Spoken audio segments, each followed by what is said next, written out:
ಧರ್ಮಸ್ಥಳ ಅಸ್ಥಿಪಂಜರ ಶೋಧ ಪ್ರಕರಣಕ್ಕೆ ಅತಿ ದೊಡ್ಡ ಟ್ವಿಸ್ಟ್ ಸಿಗ್ತಾ ಇದೆ. TV9 ನಲ್ಲಿ ಆ ದೂರುದಾರನ ಬಗ್ಗೆ ಎಕ್ಸ್ಕ್ಲೂಸಿವ್ ಆದಂತಹ ಸುದ್ದಿ.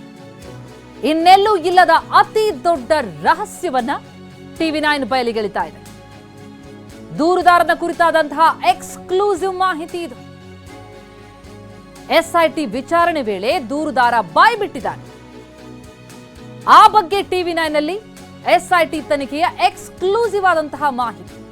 2014ರ ಬಳಿಕ ನಾನು ತಮಿಳುನಾಡಿನಲ್ಲಿದ್ದೆ. 2023ರಲ್ಲಿ ಒಂದು ಗುಂಪು ಬಂದು ನನ್ನನ್ನ ಸಂಪರ್ಕ ಮಾಡಿತು. ಧರ್ಮಸ್ಥಳದಲ್ಲಿ ಹೆಣಗಳನ್ನ ಹೂತಿರುವ ಬಗ್ಗೆ ನನ್ನನ್ನ ಕೇಳಿತ್ತು.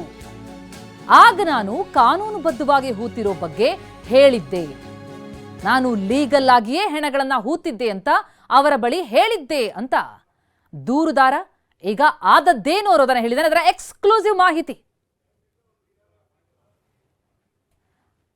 ಆ ಗುಂಪು ನನ್ನನ್ನು ಮಾತನಾಡಿಸಿದಾಗ ನಾನು ಲೀಗಲ್ ಆಗಿ ಹೆಣಗಳನ್ನ ಹೂತಿದ್ದೆ ಅಂತ ಹೇಳಿದ್ದೆ. ಆದರೆ ಆ ಗುಂಪು ನನ್ನಿಂದ ತಪ್ಪು ಹೇಳಿಕೆ ನೀಡೋದಕ್ಕೆ ಹೇಳ್ತು.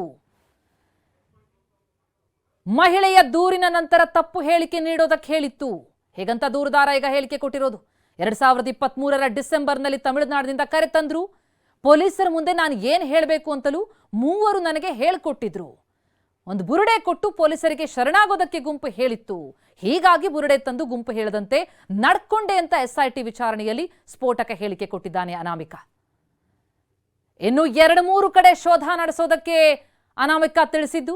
ದೂರುದಾರನ ಪ್ರಕಾರವೇ ಇನ್ನೂ ಹಾಗಿದ್ರೆ 2 ಕಡೆ ಶೋಧ ನಡೆಯುವಂತಹ ಸಾಧ್ಯತೆ ಇದೆಯಾ? ಒಂದು ಕಡೆ ದೂರುದಾರನ ಹೇಳಿಕೆಯನ್ನ ವಿಡಿಯೋ ರೆಕಾರ್ಡ್ ಮಾಡಿಕೊಂಡಿದೆ SIT. ಅದರ ಎಕ್ಸ್ಕ್ಲೂಸಿವ್ ಆದಂತಹ ಮಾಹಿತಿಯನ್ನ ನಿಮ್ಮೆದುರಿಗಿಟ್ಟಿದ್ದೀವಿ. ಸುಜಾತಾ ಭಟ್ ದೂರು ನೀಡೋ ತನಕ ಭಯ ಇತ್ತು. ಕೋರ್ಟ್ನಲ್ಲಿ ಹೇಳಿಕೆ ಕೊಡೋದಕ್ಕೆ ನನಗೆ ಭಯ ಆಗಿತ್ತು. ಸುಜಾತಾ ಭಟ್ ದೂರು ಕೊಟ್ಟ ಬಳಿಕ ಧೈರ್ಯ ತುಂಬಿದ್ರು. ಹೀಗಾಗಿ ನಾನು ಬಂದೆ ಅಂತ ದೂರುದಾರ ಒಪ್ಕೊಂಡಿರೋದು. SIT ಅಧಿಕಾರಿಗಳ ಮುಂದೆ ಈ ಮಾಹಿತಿಯನ್ನ ಬೆಚ್ಚಿಟ್ಟಿದ್ದಾರೆ ದೂರುದಾರ.